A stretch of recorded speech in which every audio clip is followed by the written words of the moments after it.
Hello, this is Rabble Radio, recorded on Friday, July 18, 2025. I'm Brianne Doyle.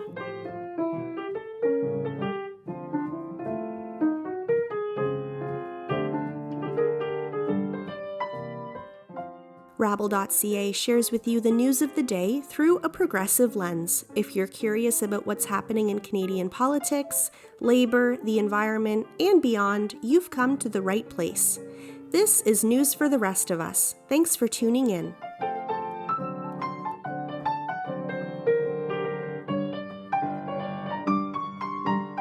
In the face of rising anti-immigrant rhetoric, a new partnership between Lush and the Canadian Council for Refugees is taking a stand. Together, they've launched Neighbours, a campaign built on the belief that Canada should be a place of welcome, belonging, and justice for all. At the center of this campaign is a limited edition bath bomb called Resilient. 75% of the profits from the Resilient bath bomb go directly to organizations working on the front lines to support refugee and immigrant communities. Today on Rabble Radio, Gauri Sreenivasan from the Canadian Council of Refugees and Carleen Pickard, the Advocacy and Activism Manager of Lush Canada, sit down with Rabble editor Nick Seebruch to talk about how the partnership came together, the shared values behind it, and how everyday acts of care can connect to broader movements for justice and belonging. Here they are now in conversation. Take a listen. To get started, could Carleen and Gauri just tell me a little bit about how this partnership came to be? Yeah, I mean, we are, sometimes we say that we're a campaigning company fronted by as a soap company or as a soap shop. So we're a campaigning company at heart. We've been in Canada for close to 28 years.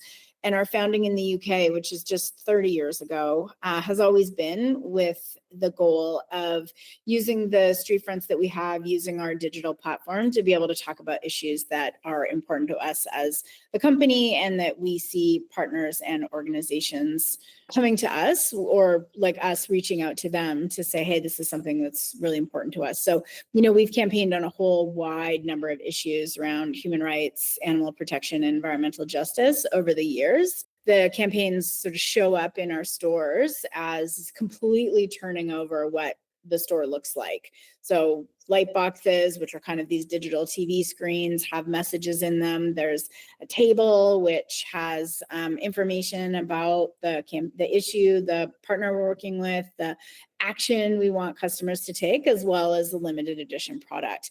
And then the superpower is really all of our staff. Hundreds of them across the country who are all trained to talk on an issue. Some of them are familiar with the issue or, have lived experience, or some this is, a new thing that they're learning about, but they're really the folks that spend that, 10 days to 2 weeks talking to customers, like every single customer that comes into the store.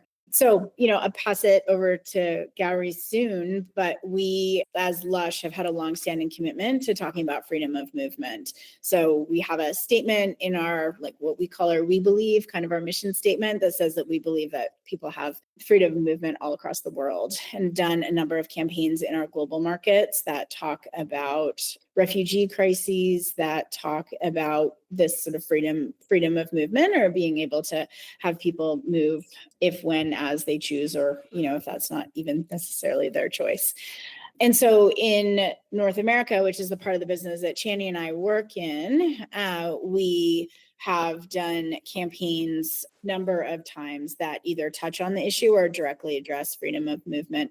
Our 2020 campaign, which is like a similar kind of takeover that we had for all of North America, was directly talking about attacks on immigrants in the United States. Certainly, we've made a documentary which is called Freedom for All, which profiles 5 undocumented folks living in the United States. And at that time in 2022, we were also in Canada talking about the Safe Third Country Agreement. So an issue that is both familiar to us in our campaigning world, as well as, our makeup of our staff and the stories of our staff and their experience. So it was amazing to reach out to Gauri and to, know the work of the Canadian Council for Refugees and wanting to have the partnership on this campaign also because of, structure of CCR being able to have member organizations or partner organizations that are working all across the country, a number of which have been doing events in our stores. I just saw another one today, Gauri, that was happening. So, those partners are kind of going into shops both to celebrate the campaign and outreach to customers, many of who are kind of an unlikely community, right, that people haven't been in touch with. And Gauri, what does this partnership mean for the Council of Refugees? So the Canadian Council for Refugees is the national voice for about 200 member organizations across the country who are kind of frontline organizations working with refugees, migrants, and newcomers. And we were created 50 years ago by those frontline agencies because they are the ones who feel what is the reality on the ground of Canada's policies and programs and laws, how they experience the immigration system by accompanying clients, and they wanted a way to translate how those programs, laws, and policies are the outcomes they're creating into an advocacy voice so that we could improve the system. And that's both because some of parts of Canada's immigration systems are actually world class and really important to preserve and advance. And other parts are super concerning and part of a longer tradition of Canada's kind of mixed pattern of both exclusion and welcoming. But overall, the very strong public consensus and multi-party, like cross-partisan consensus that has existed for decades is that Canada is strengthened by immigration and that welcoming refugees and offering protection is a huge part of our identity. And it's an important part of what Canada does officially as a government. And it's an important part of what many Canadians do in their communities in terms of private sponsorship.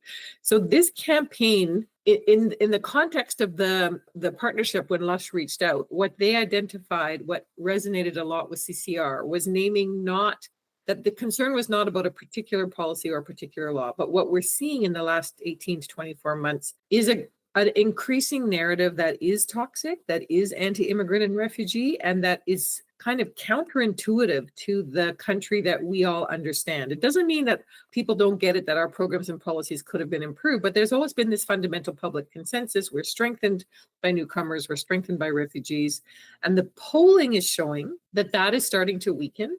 And that is an unprecedented danger in CCR's view. And so we have been working ourselves conducting polling. We're about to launch our own campaign to think, how do we reach the public? What is the way that we message them to call on them to think about kind of reclaiming that public support? Because in our view, this toxic narrative that's growing has been a very convenient narrative that has really just been used to scapegoat refugees and newcomers, to blame them for longstanding social policies. So we've been confronted by in addition to our regular work, trying to lobby and fix policy A, B, C, D, the foundational basis of public support for immigration and refugee protection is starting to come unraveled. How do we address it? So Lush for us represented a really innovative and interesting opportunity to connect with the public in spaces that are not traditional for us, because it's actually connecting in a consumer space, but it's connecting in malls, it's connecting with different generations, different classes, different genders, all kinds of people are going into a store. We knew that Lush had a history of activism. We knew that they have done work on this issue.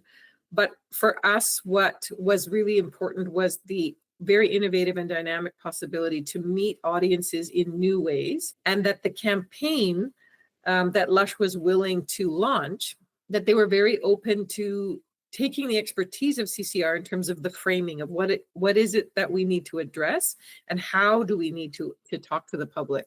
And so the dimension of that the campaign sort of has three parts was really important to us. It has a public engagement part where they're not just leaving it to CCR and the refugee sector. They're saying our staff will take on this job of talking to the public. And they've had some impressive training opportunities for their staff to do that. They also are willing to take political action as part of this campaign. So as Carleen's explained, that's not unusual for Lush, but for us, it's not a normal for granted that a corporation who wants to associate with your issue is also willing to encourage political action by citizens. And so there's a whole letter to the Prime Minister that's involved that we had a lot of our opportunity to. And then because it isn't insignificant, the campaign also offers a way to raise money for that advocacy, and it's coming at a critical time. So the partnership for us was really answering a need to reach the public in new ways, providing resources to amplify the independent advocacy that we do, but to continue on this journey that what we need is for Canadians to feel capable and encouraged to talk to their decision makers about what their values really are and what it is that they want, how they want Canada to continue. So the Neighbours frame, the thought that when you look around you, the newcomers and refugees who are core members of our communities are our neighbors. They work down the street, they're in your kid's school, they make contributions in so many ways, and really focusing on that personal connection and getting people to remember what they know to be true about newcomers and refugees, and keeping that positive framing has been, a very welcome partnership. All right, thank you very much, Gauri. Now, Carleen, I wanted to ask you about the bath bomb itself, the Resilient Bath Bomb. Can you tell me what it is? How it's made, colors, smells, the whole thing. Yeah, for sure. We are Lush. We make wonderful, fragrant smelling products, many bath bombs every year. When we do these campaigns, it's a core piece of our intention is to be able to raise money for the partnership and the work that is being done overall. So it's our new limited edition bath bomb. It exists in Canada for this campaign. The campaign's in the stores until the 14th, but the bath bomb will continue to sell for a number of times. So you'll still be able to go into the store sort of later next week and check out the shops. It is the fragrance is a combination of grapefruit and orange, and then it has a vanilla absolute in it as well. So it's a little citrusy, a little sweet, and then we've added some salt in there just to also make it a little gritty. I like to say it's a beautiful kind of blue-green swirls around. We had the opportunity with Gauri to make press some in the factory yesterday, which was just a fun event where we wanted to bring some folks together, but also wanted to highlight that what this campaign's also been able to really do for us in the conversations with staff. And you think it's probably around 600 staff in our retail locations, and then an additional 700 in our factory in Toronto and folks in Vancouver. But really what I've been hearing, and I didn't necessarily, it's been heartening to hear it through the course of the campaign, is that folks that are like immigrants, refugees, folks that are on PRs, that our staff have really been saying, this is like a campaign for us. This is like us being seen. This is us being able to actually tell our stories. And so sometimes shining that light, I think our welcoming environment in Lush is something that we take a lot of pride in, but also sort of shining the light and opening the space has been pretty incredible. And, Gauri got to hear some of those stories yesterday as well. And some pretty amazing folks that came, Lush we still say is a, first in Canada employer for a lot of folks by partially the nature of our business, I think, and because we are welcoming and because it's super fun to work there. And that folks who started with our business, some 28 years ago, there are some folks who have, stayed for that tenure. They started with these jobs and it's become, their professional occupation. So it's been really heartening, I think, to be listening to, on the staff side of it, to the impact. And I think, like Gauri says, I thought about saying this, Gauri, when you were talking, where it's just really reminding folks, that we want to be this welcoming country. We, as individuals, have these instincts in ourselves. We just need to be reminded that now's the time to have a conversation about it. We are ourselves going to be launching a messaging campaign, a Refugees Welcome messaging campaign, and we're interested to continue the engagement and conversation with Lush, actually, to have them come and talk to members about what the experience of this campaign has meant for their insights into the messaging and what works with the public. So it's really just part of advocacy with the government and continued engagement with Canadians. A lot of people are noticing this shift in the polling and the shift of how Canadians are thinking about immigration. So it's sort of contested terrain. how do we reclaim public support? Broadly speaking, most people are interested to think how we rebuild public support. But there is a lot of dominant thinking that talks about separating good refugees from bad refugees, that talks about questioning people's motives, and we have to focus on the true refugees, the immigrants that really need to come here. It's very dangerous. It's very divisive. And so the framing of the Neighbours campaign has been so important, and you'll see a continued similar approach to that in CCR campaigning, which is about underscoring the common humanity that we have with newcomers and refugees, and the opportunity to recognize what you already know to be true at a local level. It doesn't mean there aren't actually vocal opponents. There is a small minority of people who are out there who are racist and anti-immigrant.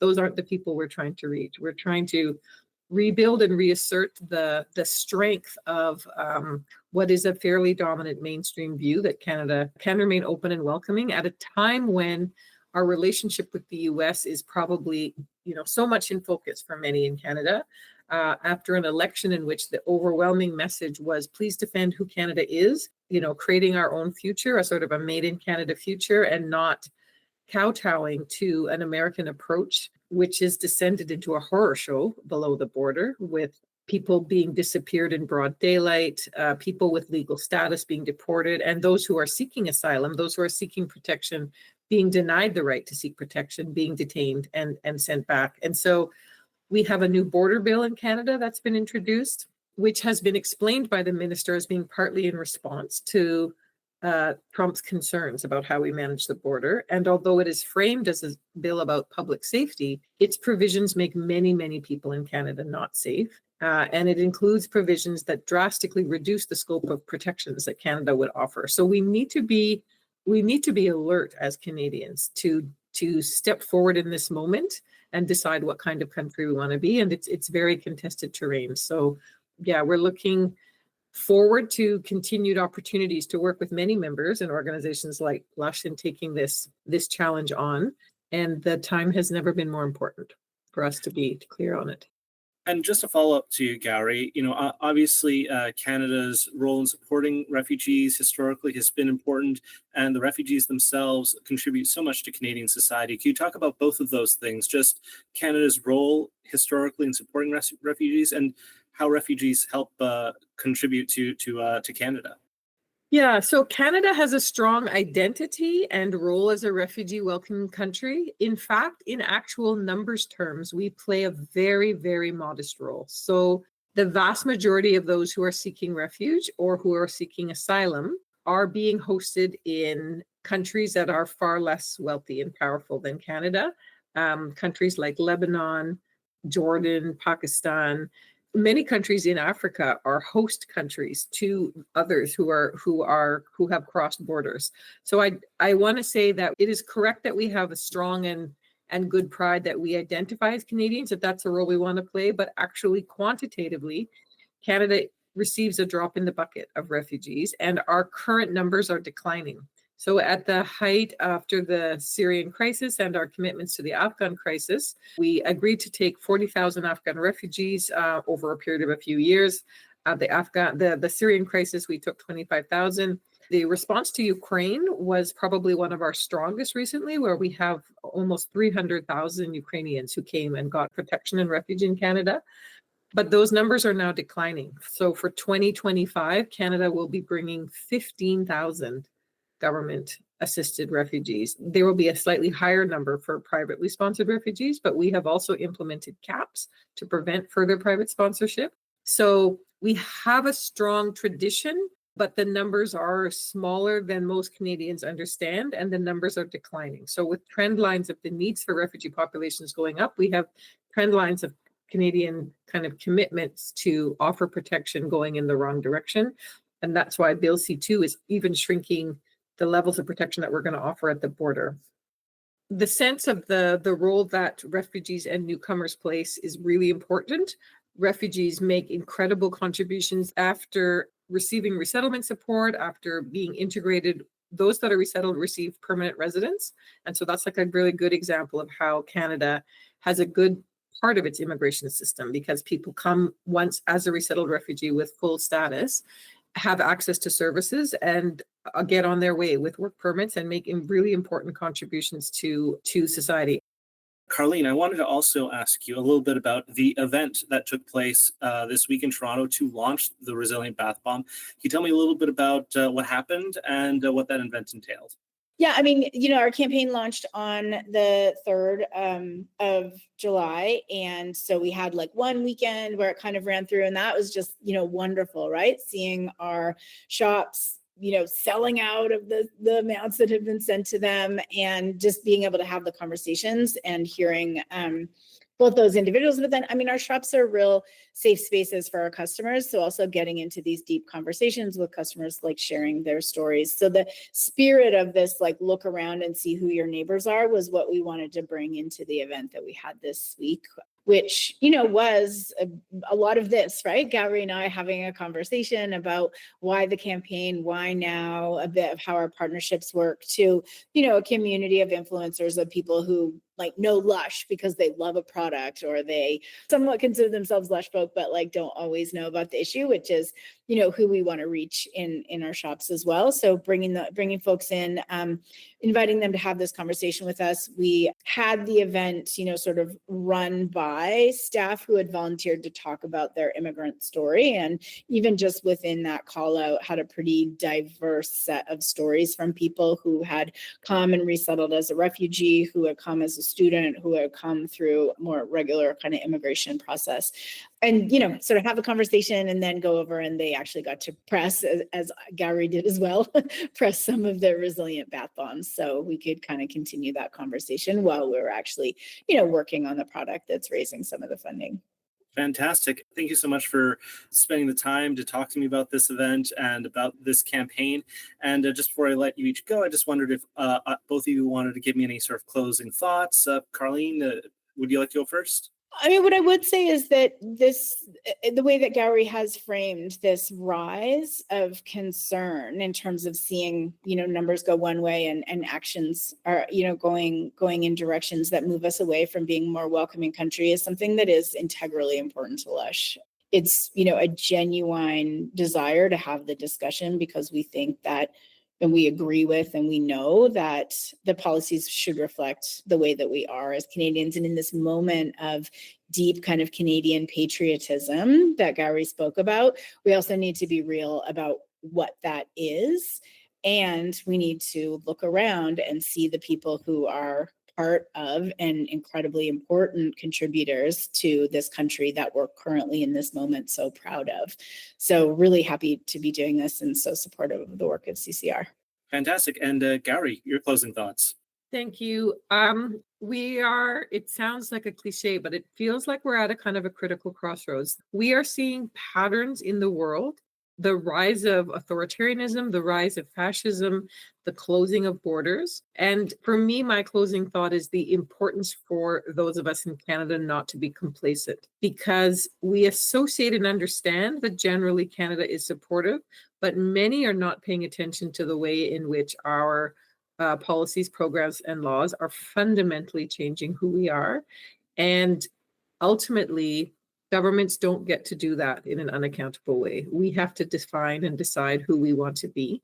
And it's a very important moment for us to mobilize and be clear, both with our neighbors, but also with our decision makers, that we believe Canada needs to stay an opening and welcoming place.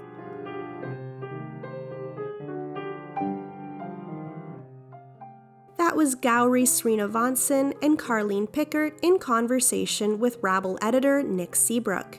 Thanks so much for that, Gauri, Carleen, and Nick. Switching gears now, this is our In Case You Missed It segment, where we review the top stories from this week on rabble.ca. For that, let's go back over to Nick Seebruch. Take it away, Nick. Thanks, Brianne. Starting this week in labor news. Members of the Canadian Union of Postal Workers will be voting on the latest offer from their employer this coming Monday, July 21st. Last month, Federal Minister of Jobs and Families Patty Hajdu ordered that the union vote on the offer, despite union negotiators claiming that it did not meet their expectations. Canada Post's offer to the union does not meet the union's demand for higher wages. As well, it includes the introduction of part-time positions, something that the union has been fighting against. The union says that the federal government's decision to force its members to vote on this deal is a violation of their right to bargain with their employer. The Canadian Union of Postal Workers has directed their members to vote against Canada Post offer. Staying in labor news, union leaders are calling for better supports from the government in the face of rising tariffs from the U.S.